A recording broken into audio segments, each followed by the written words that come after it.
Cowboy Bebop é uma série que segue à risca o seu lema: Whatever happens, happens. Tudo que tem que acontecer, vai acontecer. Os personagens estão à deriva. Os tripulantes da nave Bebop seguem suas vidas individualmente, e esse é o maior diferencial dessa obra. Ao mesmo tempo que vemos os acontecimentos pela ótica dos personagens, a história que acompanhamos é amplamente abrangente e engloba principalmente os encontros marcantes que os personagens têm com outras pessoas. Então, por mais que acompanhemos a tripulação da nave Bebop, vemos que o mundo não gira em torno dos protagonistas ou de nós telespectadores. Constantemente não fazemos ideia do que um personagem está fazendo ou onde esse personagem tá. Todos têm sua vida própria e seguem fazendo suas coisas, e isso se decorre por toda a obra. Nós que estamos assistindo claramente não temos influência nenhuma sobre os personagens, e mesmo assim conseguimos criar um forte vínculo com todos eles. Cada história em Cowboy Bebop é um episódio individual, tipo um Tom e Jerry ou um Simpson. Claro que a série tem um começo, meio e fim, mas no geral quase todo episódio pode ser compreendido mesmo sem ver os anteriores. Sabendo disso, esse é o meu episódio preferido de Cowboy Bebop, e curiosamente esse episódio tem uma propriedade narrativa bem interessante, em que o começo do episódio faz muito mais sentido no final, depois que você termina ele. Eu particularmente gosto muito desse tipo de construção narrativa, e hoje eu vou te mostrar porque o episódio 23, Brain Scratch, é um dos melhores episódios, se não o melhor episódio de Cowboy Bebop.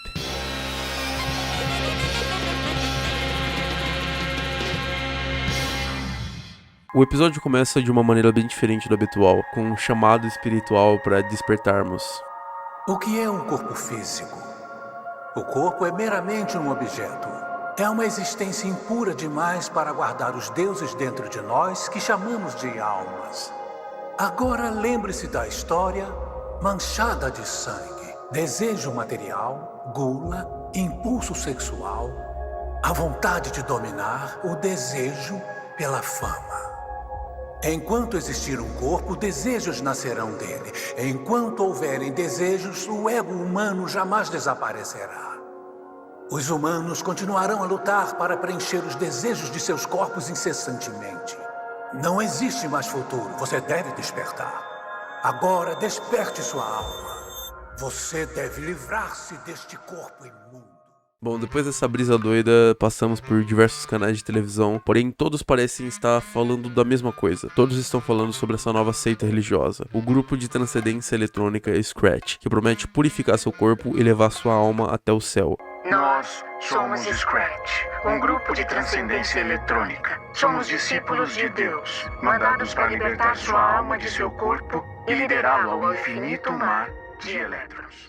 Segundo eles, livrando-se dos nossos corpos, não haverá mais impurezas em nossas almas. Mas será que isso é verdade? Será que o nosso corpo nos limita? Será que, enquanto tivermos um corpo, seremos refém das tolices humanas? Seremos sedentos por todas as coisas que foram ditas? Será que somente sem um corpo poderemos chegar ao céu? Em seguida, vemos que uma das personagens principais da série, a Faye, está de alguma forma envolvida com esse grupo misterioso. E Spike e Jet reforçam que ela estava sumida há algum tempo. E bom, agora tá explicado para onde ela foi. Mas por que ela tá ali? Eu me cansei de uma vida de dívidas e foi então que encontrei esse lugar. Me livrando do meu corpo, não preciso mais de dinheiro. Nossos caçadores de recompensa resolvem investigar e descobrem algumas coisas interessantes sobre o líder do tal grupo religioso Scratch. Aparentemente, Londes era um pesquisador de neurobiologia 50 anos atrás, que agora estava sendo procurado por suspeita de assassinato, já que, como vimos antes nos canais de TV, diversas pessoas cometeram suicídio ou desapareceram depois de se envolver com o grupo de transcendência eletrônica Scratch. Londes, o suposto líder do grupo, tem uma recompensa de 38 milhões, o que justifica a Faye ter se infiltrado na seita, e por essa recompensa tão alta, os tripulantes da Bebop resolvem ir atrás dele também. Segundo as informações, um certo dia, Londes recebeu uma visão repentina de Deus e ficou imerso na pesquisa de armazenamento do espírito humano, e depois disso ficou desaparecido por anos. E bom, de acordo com ele, a função cerebral humana em si é uma fraca corrente eletrônica de energia. Então, se você conseguisse copiar isso em forma de dados e recolocá-la na rede universal em forma de programa, você seria capaz de existir como uma alma e nada mais.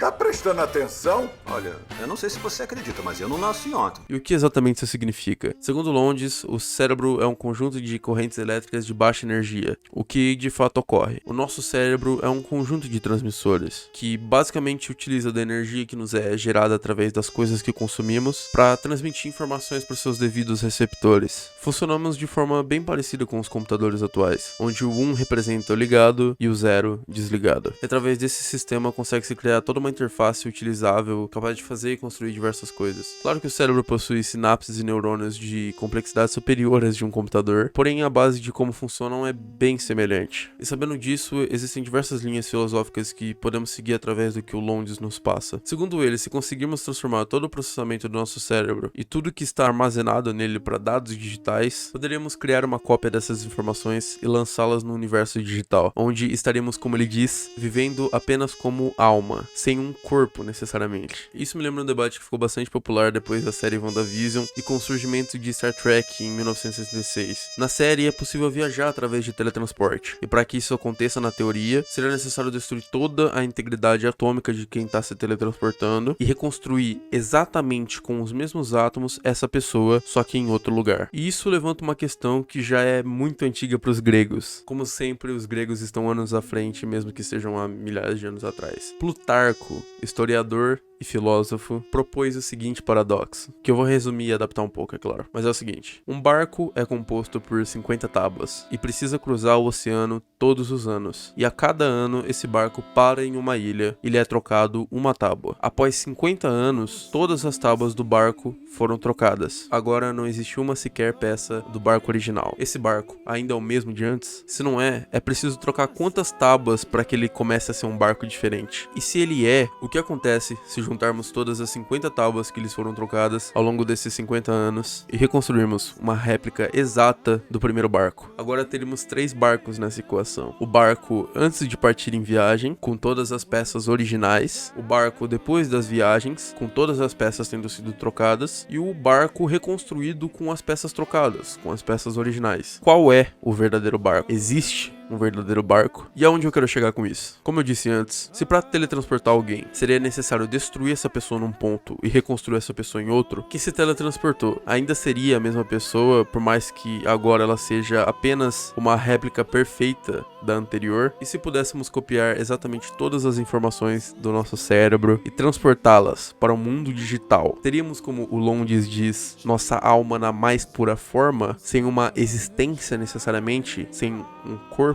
Porque todo o cérebro é basicamente igual, então por que somos tão diferentes se somos feitos da mesma coisa? Acredito que pelas experiências, pelas nossas memórias, pelas nossas percepções dos arredores. Somos aquilo que vivemos. Temos respostas coordenadas para perguntas coordenadas. E a cada resposta e pergunta se abre uma árvore gigantesca de mais possibilidades. Existe um acervo enorme de atitudes que podemos tomar. E essas atitudes refletem um grande acervo de caminhos que virão. E justamente pela decisão de cada indivíduo, seja decidido por si ou por outrem, reflete na pessoa que você acaba se tornando. Sendo assim, eu acredito que por mais que todos os barcos sejam o mesmo barco, todos eles já não são o mesmo barco, pois cada um teve experiências completamente diferentes, que resultam em barcos diferentes. E vai além disso, nós somos o barco de Teseu. Nós constantemente morremos e nascemos de novo e nem nos damos conta disso. Se pudéssemos criar clones de nós mesmos nesse exato momento, daqui uma semana cada clone seria diferente, pensaria diferente ou agiria diferente. Nós somos uma constante de vida e morte. Nascemos e morremos. Cada célula do nosso corpo se decompõe e se recompõe numa organização celular que transmite uma para as outras, quase que como uma reprise do que aconteceu. É o que chamamos de memória,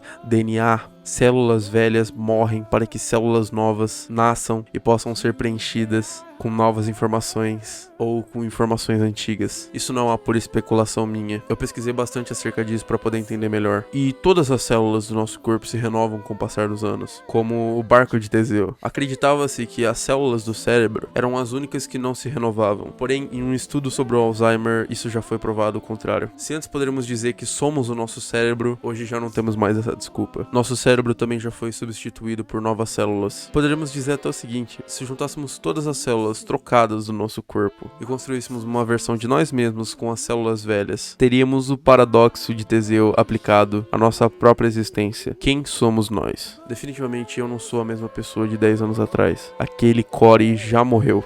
Não existe mais. Inclusive, você lembra como era antes de nascer? Então, é exatamente assim que ele tá nesse exato momento. E o eu de agora tá no lugar dele, assumindo o controle do corpo e da mente periodicamente. E assim, periodicamente, um outro Corey virá e assumirá o controle desse atual. Se é que isso já não acontece a cada segundo da nossa existência, não dá pra saber. Mas o que sabemos é que sim, Londes está certo. Seria provavelmente possível existirmos em uma existência sem corpo, porém não do jeito que nos é mostrado por ele no canal Scratch. Vamos continuar que vocês vão entender o que eu quero dizer. Nossos caçadores saem em busca de mais informações sobre o Londes e ele acaba se mostrando extremamente misterioso. Jet encontra o único colega de trabalho vivo de Londes e pergunta sobre ele, porém essa é a resposta que ele obtém. Talvez tivesse o Londes, talvez não. E qual é a resposta?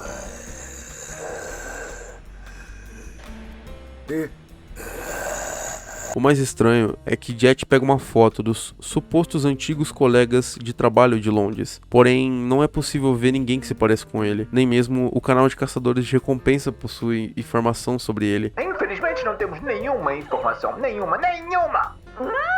Todos estão loucos atrás dele, mas não existe informação em canto algum.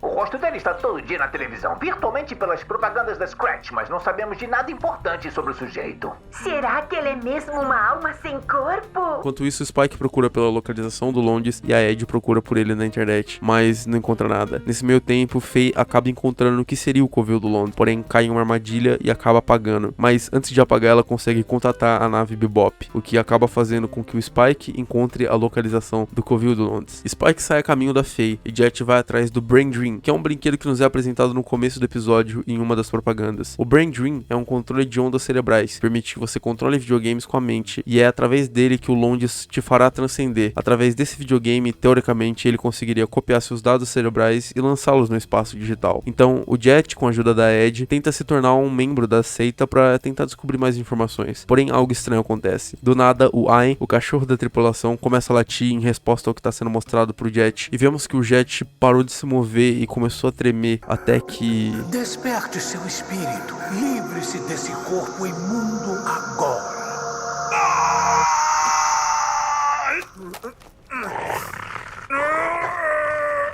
Bom, agora sabemos porque a Faye desmaiou e o que aconteceu com as outras pessoas que usaram o Brain Dream. Aparentemente, o Londes utiliza ondas sonoras de alta frequência para paralisar os músculos do corpo, te fazendo entrar meio que em um estado vegetativo, um estado de hibernação forçada. Segundo o Jet, o Ayn agora usa o Brain Dream em uma cena bem engraçada, onde a Ed parece conseguir invadir o programa da Scratch. Vemos que na verdade quem tá fazendo isso é o cachorro, e plot twist, o Ayn hackeia o programa do grupo Scratch e descobre que o Londes nunca existiu. O passado, os registros eram todos falsos. Além disso, encontram uma localização no mínimo suspeita, um hospício. Jet junto com Ed resolvem sair para investigar. Enquanto isso, o Spike finalmente chega no covil de Londes e se depara com a Faye e diversos outros caçadores de recompensas caídos. Os vários monitores ali presentes se ligam e Londes aparece e explica que, assim como os outros caçadores, a Faye está apenas dormindo, porém...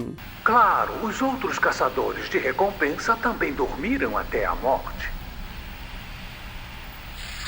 Jet inventa uma história para conseguir entrar no hospício e convence o guarda a deixá-los passar. Spike pergunta por que o Londes mata os membros do próprio grupo. A resposta é inesperada. Desse momento em diante, temos os melhores diálogos de todo o episódio. E eu particularmente acho que é nesse momento que a narrativa dá uma reviravolta e tudo começa a fazer sentido. E principalmente, tudo começa a ser questionado. Nossas visões sobre o Londes começam a mudar drasticamente. Eu não estou forçando nenhum deles.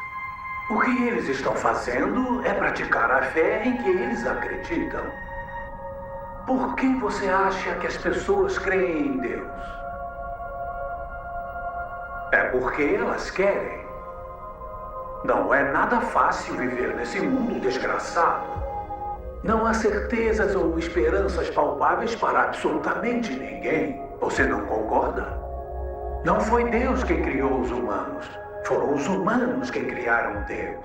Londres nos revela que esse tempo todo não havia lavagem cerebral alguma. Todas as pessoas que acreditavam na transcendência eletrônica só acreditavam porque queriam. Todos aqueles seguidores não tinham as visões deturpadas pelo Londres. Eles tinham a visão deturpada pela própria necessidade de acreditar em algo maior para seguir em frente. Todas as pessoas que se mataram ou viraram crentes da Scratch são apenas pessoas que começaram a acreditar em algo cegamente, sem se questionar sobre o assunto. O que o Londres fez, na verdade, foi uma cartada de manipulação. Ele só era um catalisador que fazia com que os desejos mais profundos e os sonhos internos das pessoas tivessem uma forma, por mais que fictícia, de se externalizar. Ele criou uma religião que prometia ser o único método verdadeiro de ir pro céu, e depois criou a ilusão de que isso é verdade. Pensa o seguinte, as pessoas que usaram o Brain Dream, depois que desmaiaram devido às ondas de alta frequência, não se tornaram crentes do nada. Elas acreditavam de verdade que tinham transcendido, que tiveram seus dados copiados e transferidos para a grande rede universal. Mas a verdade é que era tudo mentira. Era meramente uma ilusão criada propositalmente para manipular essas pessoas. Londres é apenas um charlatão. E isso nos faz entender os suicídios relatados pelos jornais anteriormente. Já que essas pessoas acreditavam fortemente que tiveram seus dados lançados na grande rede, agora só faltava se livrar do seu corpo para poder viver em forma de dados eternamente no céu. O que acontece é que as pessoas com mais dificuldades na nossa realidade são as que mais gostariam de abandonar esse mundo. Então é isso que o Londres faz. Ele promete um mundo onde você vai existir sem um corpo, sem dívidas, sem problemas, sem dores. E essas pessoas, sem um grande senso de discernimento, ignorantes da verdade por trás desse esquema, vão até o Londres de braços abertos e de olhos fechados. Quem não gostaria de viver em um mundo assim, não é mesmo?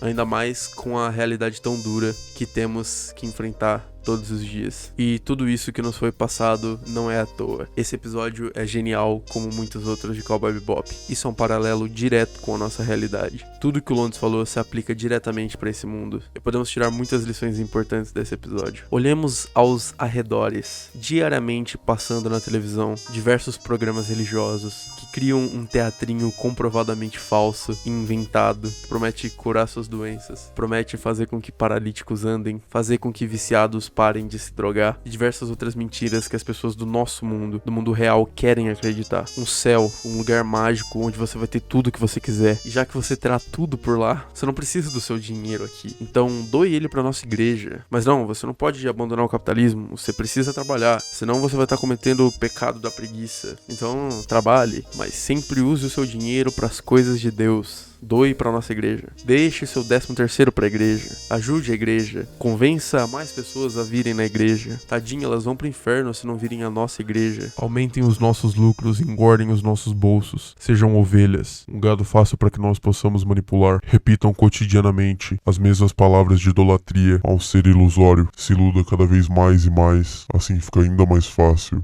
de manipular. Ok, calma lá, vamos devagar. Eu tô me referindo diretamente às igrejas da nossa realidade, que criam diversos problemas para a humanidade e facilmente propõem uma solução. Inventam um inferno fictício e imaginário, mas propõem regras que devem ser seguidas pelo mundo todo para que você não seja vítima do problema que eles mesmos criaram. Entendem o que eu quero dizer? Universal, Assembleia de Deus e diversos outros cultos religiosos que abusam dos fracos com manipulação, pedem dinheiro incessantemente, quase que obrigando de uma forma passivo-agressiva as pessoas a doarem o famigerado dízimo. Você não precisa doar, mas olha aqui, tá na Bíblia aqui, pipipi, popopó, não precisa doar, mas se você doar, você vai pro inferno, não sei o que. E o mais engraçado é que a manipulação funciona tão bem, que mesmo eu falando isso tudo, ainda é possível que digam que doam porque querem fazer o bem, que eu tô com o espírito maligno, o Satanás, que isso é falta de Deus no meu coração. É uma manipulação bastante funcional e perigosa. Só queria alertar isso. Até porque o próprio governo diz que o nosso país é laico, mas tá por trás de tudo apoiando esses esquemas na cara de pau. Desde a época das Inquisições, a igreja e os políticos trabalham juntos pra fazer da nossa vida um inferno e pra engordar mais ainda o próprio bolso. Mas voltando pro episódio, mais um plot twist. Jet e Ed entram no hospital e, ao invés de encontrar um velho de 95 anos, se deparam com um garoto funcionando através de aparelhos em uma maca. E descobrimos que o Londes é apenas um personagem desse garoto, um modelo 3D criado por ele, que apenas existe como uma ilusão, criado pelas linhas de varredura. Jet e Ed começam a cortar o acesso à rede, já que o que permitiu o garoto controlar o Londes é justamente um dispositivo similar ao Brain Dream. Então eles vão desconectar o Londes, mas sem desligar os aparelhos que o mantêm vivo. Enquanto isso, conversando com o Spike, Londes propõe que a televisão é a mais magnífica e maléfica invenção da humanidade, já que com ela é possível manipular perfeitamente as informações para que as pessoas acreditem no que você quiser que elas acreditem. Através da televisão pode-se roubar o senso de realidade das pessoas. A televisão é o novo Deus, o que não deixa de ser verdade. E aplicando esse conceito para tempos atuais, a internet é um lugar extremamente perigoso, já que temos um grande acesso à informação, porém não nos esforçamos muito para verificar a procedência dessas informações. Mas vai além disso. O problema está justamente em nós e como usamos a internet e a televisão. Como dito antes, acreditamos no que queremos acreditar. E esse é o problema, na verdade. Justamente por querer acreditar que, sei lá, a Terra é plana, inventamos desculpa para que isso faça mais sentido na nossa cabeça e propagamos essa falsa verdade para outras pessoas. Porém, se nos questionarmos com racionalidade, veremos que essas desculpas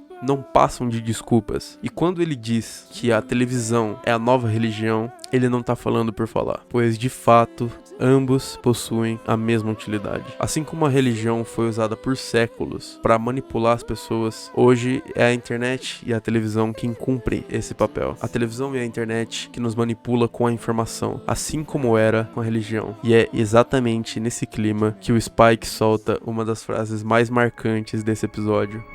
Você parece uma criança. O quê? É você que não sabe separar a realidade da fantasia. Você que vive num mundo falso. Se você quer tanto sonhar, sonha sozinho, cara. Mas do que é que você sabe?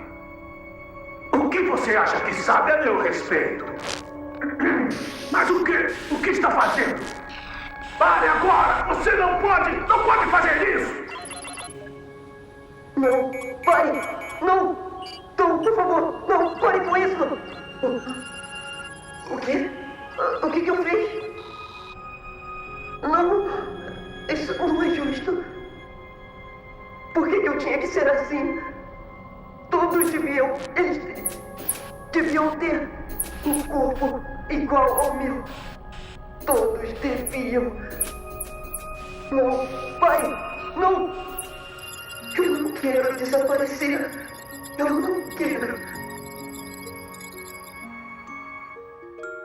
No final era tudo um sonho de um garoto de 15 anos que simplesmente não queria deixar de existir. Um garoto que não queria ficar sozinho e preferia que todas as pessoas vivessem igual a ele, num estado vegetativo, onde a única opção era sonhar pelo resto da vida. Rosny Spangen, um ex-hacker, sofreu um acidente aos 13 anos que o deixou em estado vegetativo e após isso fundou essa seita. Jet prende o garoto e Faye acorda. Finalmente, Londes foi pego e agora sabemos a verdade por trás de toda essa história. Foi tudo o sonho de uma criança. Pois é, tudo que ele podia fazer com aquele corpo era sonhar, né?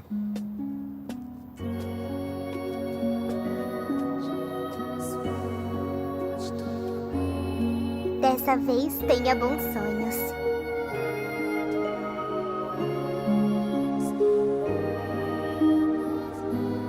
As almas que Deus nos deu, o Espírito que habita nosso ser na imensa rede e que vive na infinidade do espaço. Não seria nosso corpo uma existência pequena e frágil demais para nossos espíritos que encontraram um caminho através da vasta rede?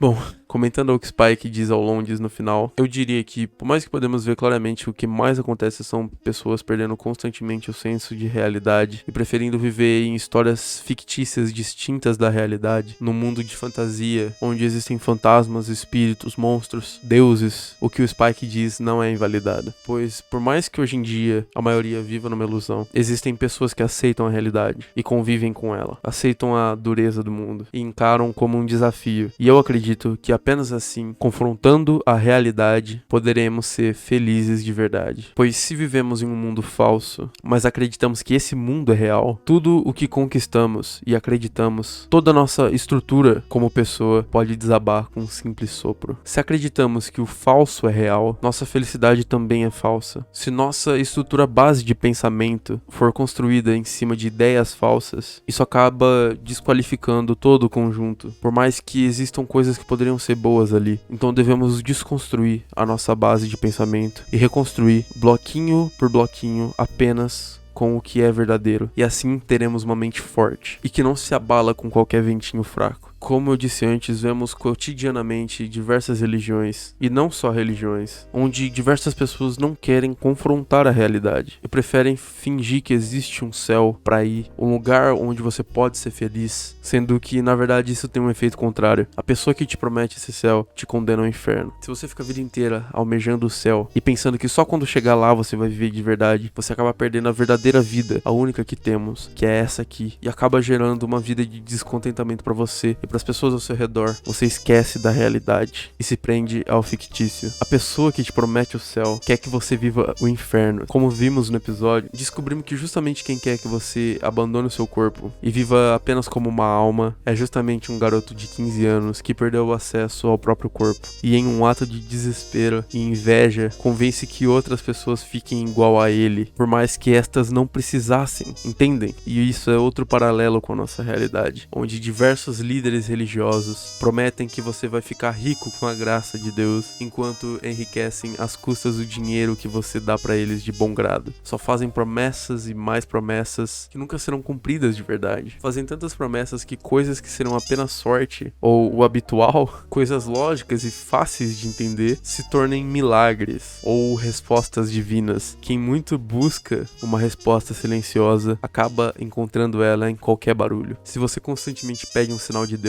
você um dia vai achar, porque as coisas acontecem eventualmente. O vento faz com que a porta feche e agora esse barulho é um sinal, uma prova. Qualquer coisa serve quando você tenta incessantemente fundamentar uma verdade em sua mente que não tem fundamento. É plausível questionar por que as vassouras voam em Harry Potter, sendo que eles literalmente soltam magias através de um pedaço de madeira. Entendeu o raciocínio? Para quem vive um mundo de fantasia na própria mente, as perguntas fantásticas são respondidas com respostas igualmente fantásticas. Mas enfim, espero muito que tenham gostado desse vídeo. A ideia aqui não é ofender ninguém, não existe motivo algum para que esse seja o meu propósito aqui. Pelo contrário, quis através desse episódio tentar ajudar as pessoas a conhecerem mais a si mesmas e questionarem se estão vivendo em um mundo real ou uma fantasia criada da própria cabeça com influência de terceiros. E se eu estranhamente sumir depois desse vídeo, vocês podem deduzir que eu fui sequestrado pelas igrejas e agora estão me exorcizando. E inclusive eu espero que não dê merda eu ter citado nomes da Universal e da Assembleia, e eu citei justamente porque eu não tô caluniando nenhuma delas, não tô dizendo nenhuma mentira,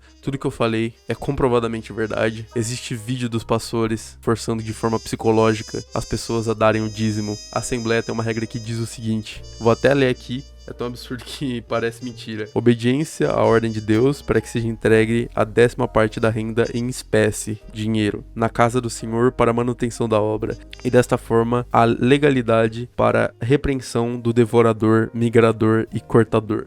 Pois é, doideira isso. E também por culto, a Universal pede aos seus fiéis que seja doado R$50, sem contar os diversos teatros ridículos e ligeiramente engraçados do pessoal sendo exorcizado, o que também é comprovadamente falso. Diversas igrejas pagam atores ou pessoas aleatórias mesmo pra fingir que estão sendo exorcizadas e curadas. E é até uma coincidência muito estranha que todos esses líderes dessas igrejas sejam igualmente milionários. Edir Macedo, fundador da Igreja Universal, tem uma fortuna de 2 bilhões de reais. Valdemiro Santiago, da Igreja Mundial, tem 400 milhões de reais. Silas Malafaia, da Assembleia, tem 300 milhões de reais. R.R. Soares, da Igreja Internacional, tem 250 milhões e por aí vai. A lista é extensa. Então eu deixo uma mensagem final pra todo mundo. Olha bem onde você tá se metendo na hora de se envolver com religião. Eu nasci numa família religiosa e fui um religioso daqueles bem chatos, bem fanáticos, fanático, sabe? Até os 12 anos. Então eu sei bem como todo o esquema de manipulação funciona. Eu só consegui sair desse troço porque eu comecei a me questionar demais das coisas. Fase da adolescência, sabe? Inclusive isso é uma coisa muito desincentivada pelas igrejas, até porque falam que você tá questionando a palavra do Senhor, você tá duvidando de Deus, e esses diversos joguinhos mentais, sabe como é? Ou não também. Então é só pensar dessa maneira: se uma coisa é verdade mesmo, por que ela vai ter tanto medo de ser questionada? Se é verdade, é só ir lá, ver as provas, ver os fatos, e você vai ver que é verdade. Por que as igrejas têm tanto medo de serem questionadas? Essa é a pergunta que eu vos deixo. Mas eu espero que vocês se cuidem, não sejam desrespeitosos com ninguém, independente das crenças. Todos somos seres humanos e devemos tratar uns aos outros com respeito. Lembrem-se que o que diferencia o bem do mal são os métodos. Então usemos bons métodos para propagar a verdade. Não é com violência e hostilidade que a gente chega lá. Fiquem bem, um beijo no coração de vocês. Por favor, não se sintam ofendidos com o que eu disse. Não é esse o intuito. Até porque minha família vai ver esse vídeo. E eles são religiosos. E eu jamais ofenderei a minha própria família. Então, um beijão. Fiquem bem. E até a próxima. Cowboy do Espaço. Don't care for me. Don't cry. Let's say goodbye. I do. It's time to say goodbye. I know that in time